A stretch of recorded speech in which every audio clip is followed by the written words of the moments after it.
Morning, it's day 11, gorgeous sunny day. So we're setting off from Elmscott Youth Hostel, heading on for what is renowned to be the toughest section of the whole southwest coast path. So not sure if I'll make it all the way to Bude. Just going to play it by ear, because there's an awful lot of climbing to be done today. Yeah, slept quite well, had a dormitory to myself, had some porridge for breakfast, and so we're all set to go. Looking to be a gorgeous day all day, so should be enjoyable if hard work. Okay, this is Nabor Point, N-A-B-O-R. Looking back where we were yesterday, you can see Hartland Point and the radar dome in the distance, and then as we pan around we start to see where we've got to go today. Only some of it, because a lot of it's disappeared out of view, but yes, got some nice steep valleys to climb up and down, which should be fun.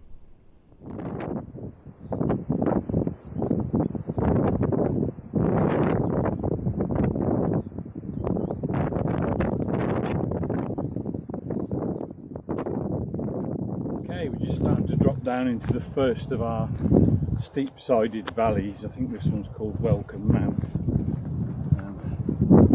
So yeah, steep descent, and then obviously nice steep climb straight out the other side.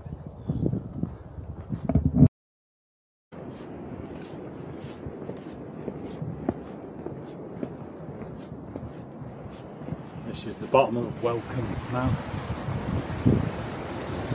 Nice little river crossing and a waterfall.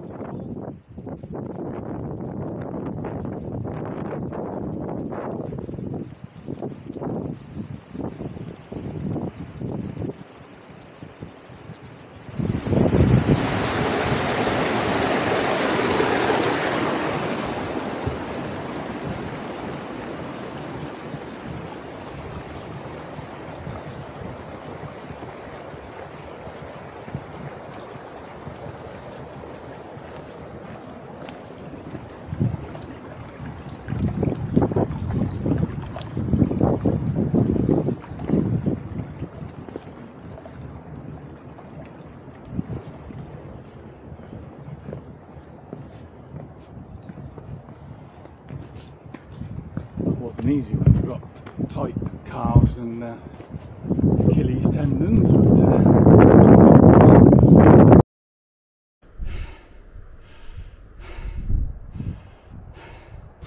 that's the first one done. And sadistically, they've put a stile. Sorry, where's the camera going? They've put a stile right. That's the last thing of the hill. But they've also put a bench for you to summon up, gain some energy before risking getting cramped trying to climb that stile. Anyway, one down, another 8 or 9 to go, depends on what you count the last one as.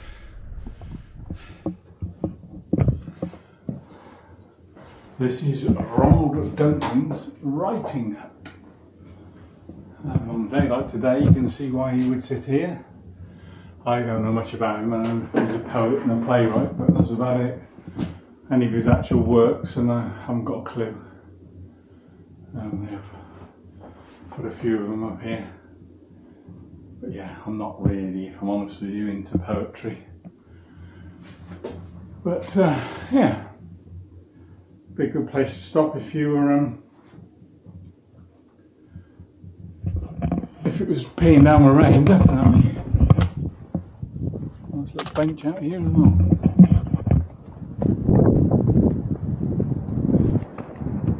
Yes, quite a spot. While camping, nice and sheltered out of the wind. And literally over the top here, you've got a river as a water source.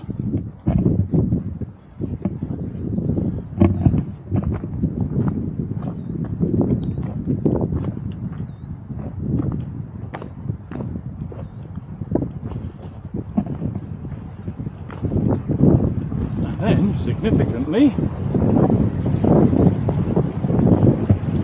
this is North Devon completed. And for now in Kernow, Cornwall.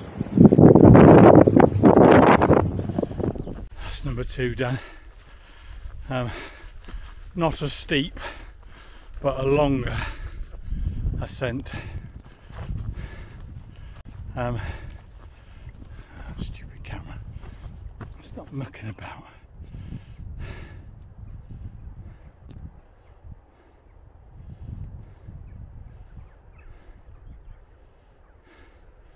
I think there we are. Yeah, as I say, second climb done. Not as steep, but a longer climb, so equally as tiring. There seems to be a little bit of a diversion on the path. They've cut a new path through some undergrowth, so I can only imagine there's been a rock fall.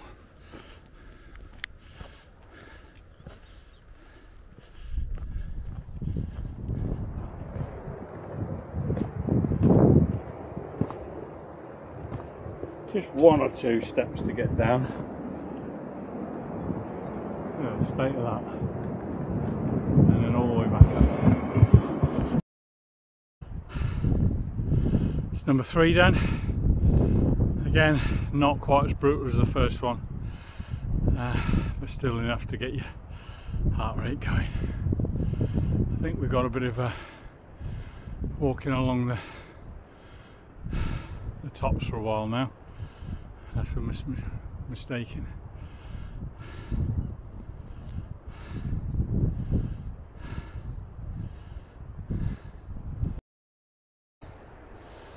That was number 4, I think, wasn't it? I've lost count now. There you go.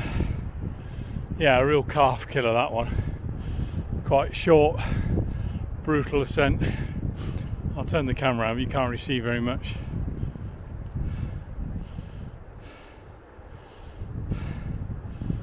Right down there, possibly, you might be able to see the bridge we came across. This is the start of descent number 5. And then in the distance, over there is a village, Morwenstow, where I believe there's a pub and a cafe. But first of all, I've got to drop down into this valley and climb all the way up the other side and go over onto that headland over there, I think it is, before you can cut across back to the wind's village. picked up, so I don't know if you're going to hear this, but yeah, I've just stopped off for a spot of lunch.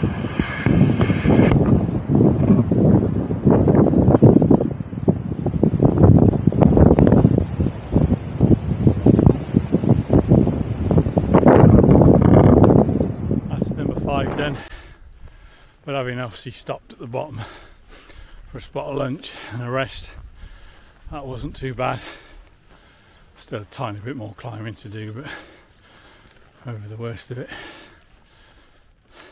This is valley number 6, called Tidna Shoot. We've got to head all the way down there, right down in the bottom, and then head all the way back up. But I don't know if this officially counts as being as the top of Valley 6, because we could have dropped down a bit and then make our way to the top of that headland over there. So I don't know if that counts as the summit or as a separate valley or anything in between, but anyway. 6 done as far as well, we're halfway up 6. Come across this little hut, I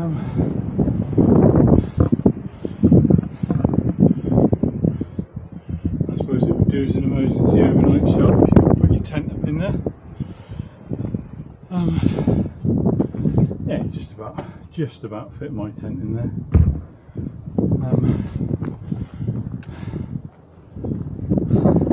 I can only assume it was an old Coast Guard lookout hut or something.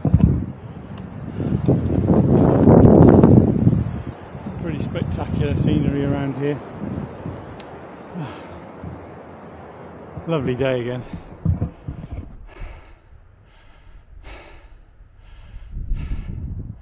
That's number 7 climbed. That was quite brutal.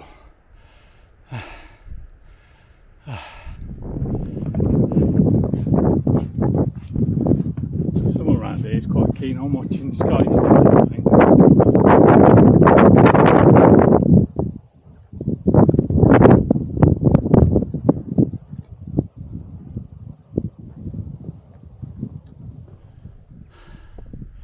I lost count, but I think that's number 8 done.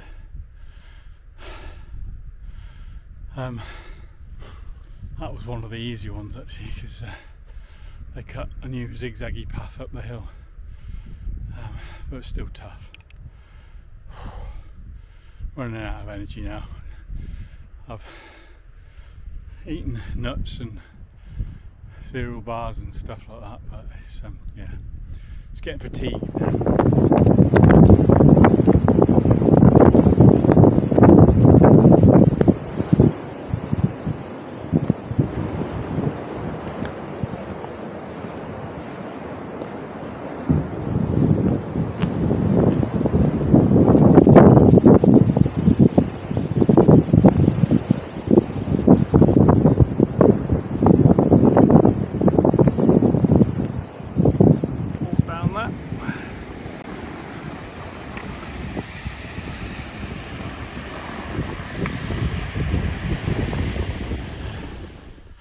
Number 9 then.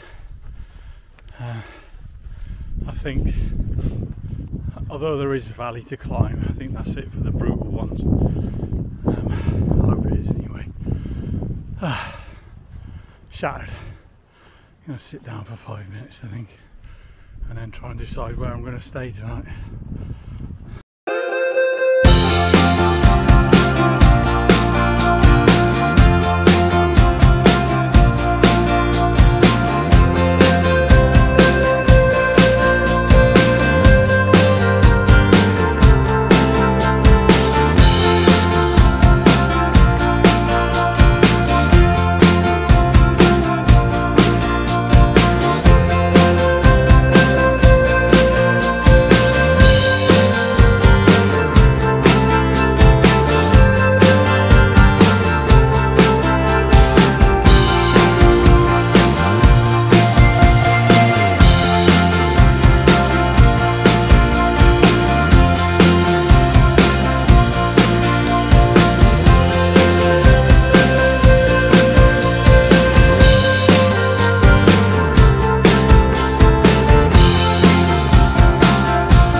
Morning, it's day 12, which is going to be a rest day today. So I still got up quite early, but I've managed to wash all my clothes and get them dry as well. So I'm slowly going to pack up from this campsite because I'm moving down to a Premier Inn in town in Bude for this evening. So I'm not going to rush to leave here, but and then I'm going to spend the day sort of hanging around Bude, see what there is to see, do some shopping, restock supplies, etc. So I'm getting quite low on various things, but yeah, generally have a lazy day and then watch the football Champions League final tonight.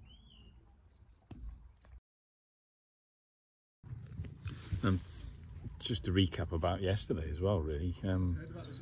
It was a tough day, but really enjoyable. I mean, it was lucky that the weather was what you would call perfect, because it was wall-to-wall sunshine, but it wasn't overly hot, and there was a cooling breeze, which helped to clear the air and make the views even more spectacular. So yeah, it was hard work. Feet took a bit of a battering, got an extra few blisters, well, around the same blister on my left foot, so I put new fresh Compeed on that. Everything else is, yeah, it's just a bit tired and just, yeah, in need of a day off today. But yeah, no, thoroughly enjoyable but tough day yesterday. I don't know how any of the others that have been sort of walking along roughly the same itinerary as me got on. I saw some of them earlier, or Steve and Anna earlier, but Steve was struggling, and then I never saw them again, and I certainly didn't see Peter all day, so I don't know what happened to him. But hopefully they all completed or did what they wanted to do, and no doubt I'll bump into them sometime again soon.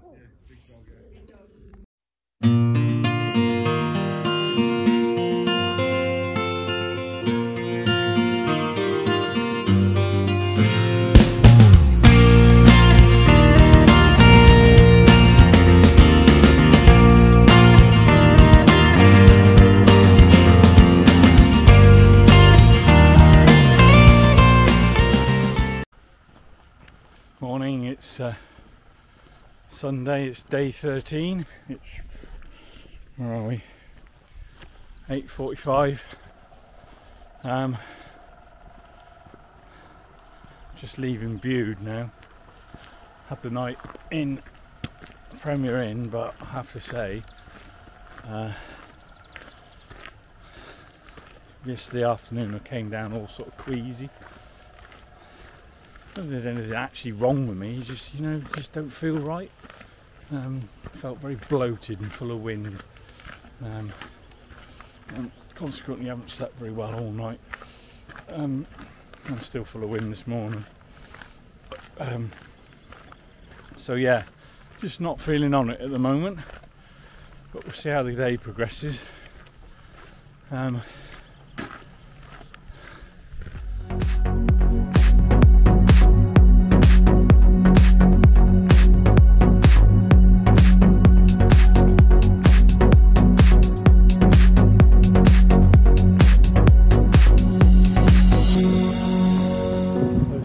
Climb of the day up there. You do get a fantastic view from up here.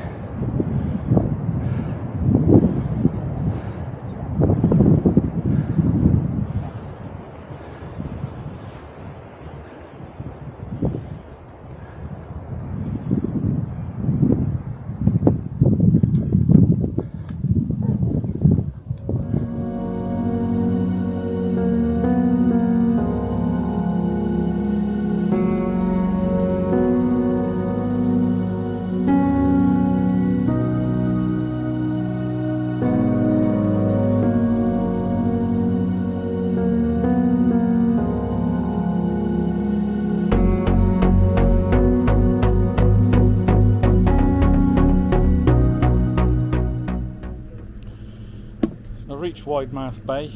As I say, I'm still jaded this morning, just don't seem to have any get up and go, so I've stopped for a coffee at this cafe overlooking the beach.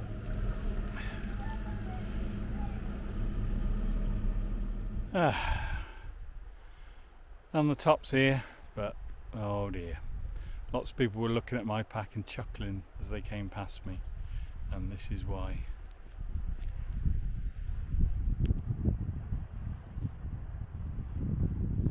Right down there, 125 metre drop. is the path, and then it goes all the way back up. There. That was absolutely brutal, but we did it. Oh.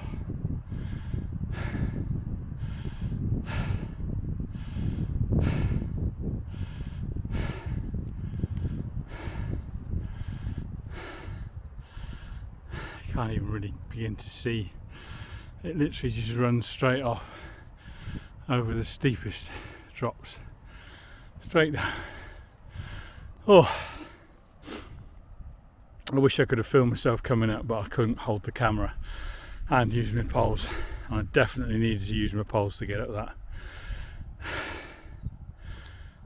On a steep descent now. That's the name of this valley, but it's about 2 miles short of Crackington Haven. Yeah, it's quite pleasant going here through the trees. Not completely got my mojo back, but feeling a bit better than what I did earlier on. I've had some jelly babies, that's given me that energy rush. Still not feeling properly hungry yet. Tummy still a bit churny. Well, I'm just taking my time today. I'm not pushing myself at all. I keep stopping. Just yeah, I've not got any particular destination in mind. Just going with the flow. It's only 1 o'clock now, so as I say, I'm 2 miles short, or two and a bit miles short of Crackington Haven. So hopefully I'll get there in the next hour and a quarter. And then from there we'll make a decision as to what we're going to do. Here we are at the bottom. The bridge crossover.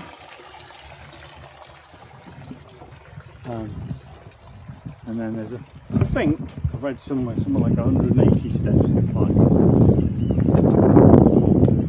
to get to the top of this hill. All the way up there.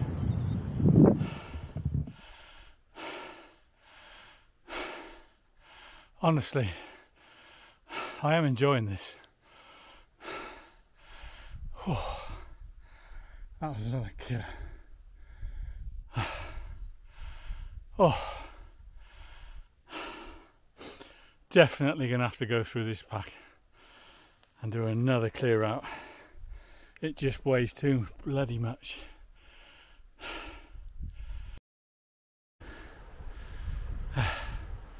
Another brutal climb up to Cambeak from Crackington Haven, but you are rewarded with quite a nice view.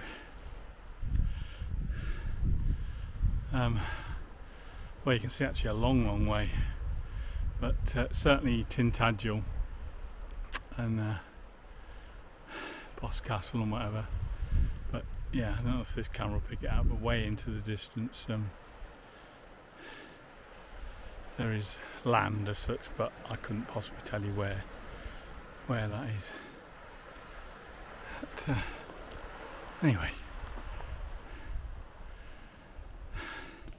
Yes, I need to find a water source from somewhere, find some water before I can find a spot to wild camp. I found a couple of suitable spots, but I haven't got enough water.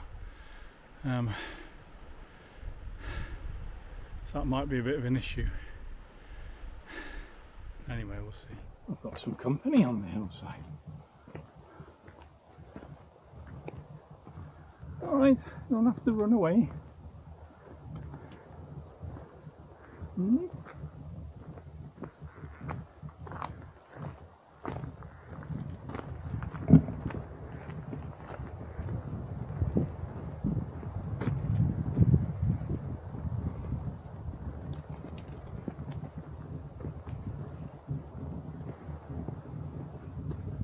Two of the brave ones, eh?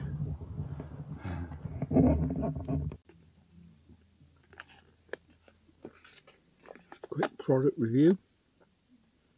Expedition Foods chili con carne rice. I have to say it's not bad. Quite nice.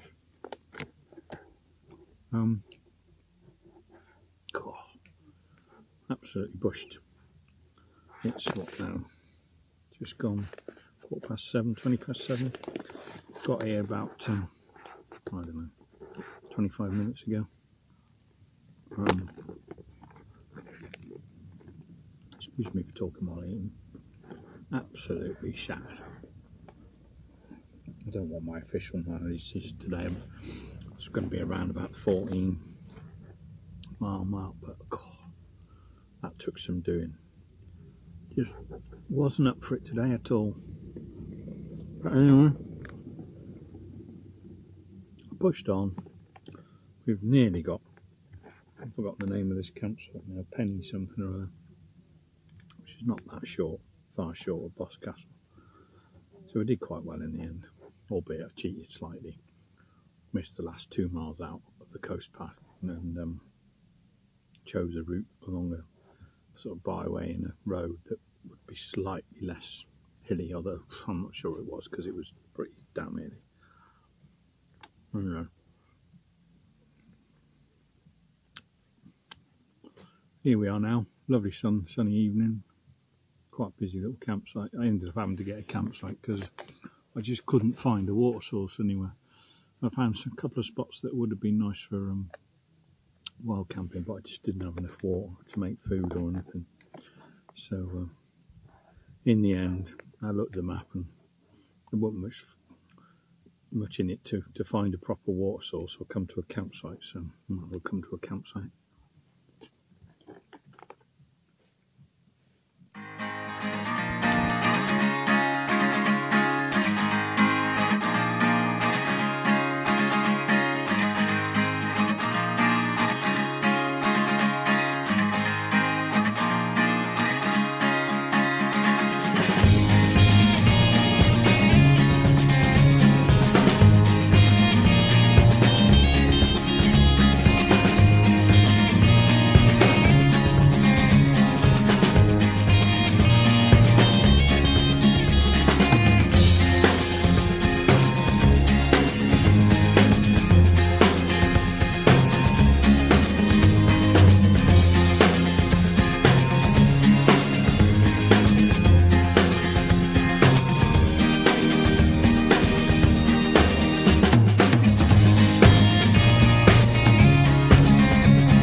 Morning, it's day 14, 9 o'clock in the morning. We've got a little bit of drizzle about, so I've got the wet weather gear on. We've packed up, just set off from Pennycrocker campsite.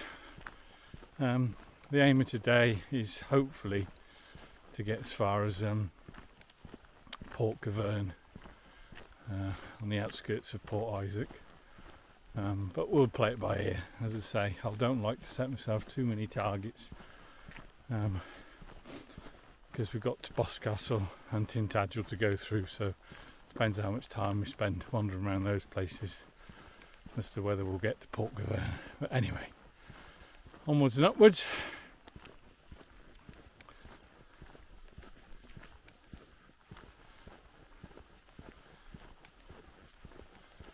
So there's our first beastly climb of the day. I think I read somewhere there's about 180 steps all the way to the top up there. But in a second, before we climb that, there is a waterfall just down in this bit here. You can't see it here, but I'll walk to that edge and have a look at it.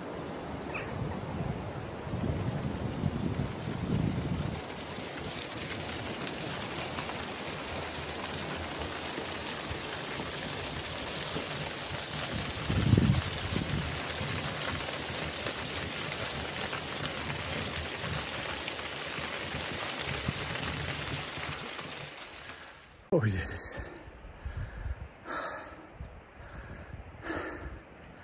Still, dropping down to Boscastle shortly. Maybe get a cup of coffee and a slice of cake or something.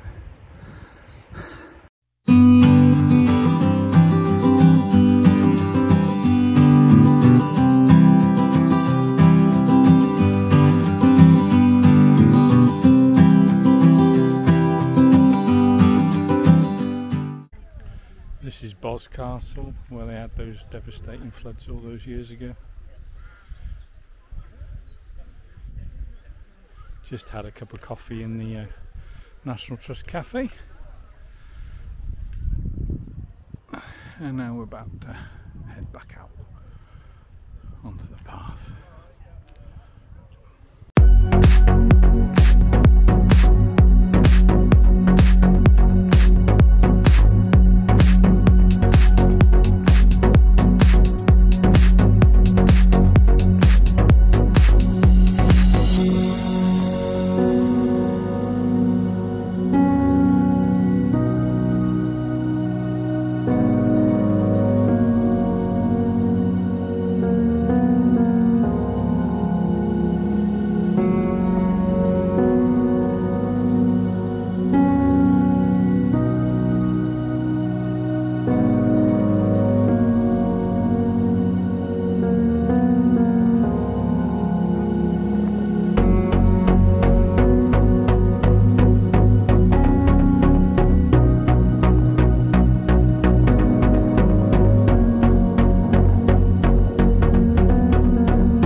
Tintagel bridge and all the tourists on the top up there, and then climbing the slopes up here as well. Hopefully grab a coffee or something down the bottom.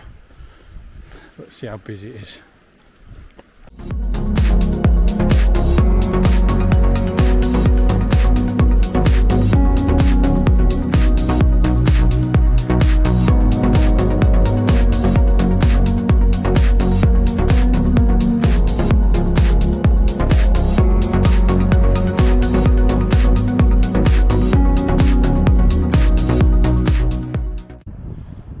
This is Trebarwith Strand, and right down there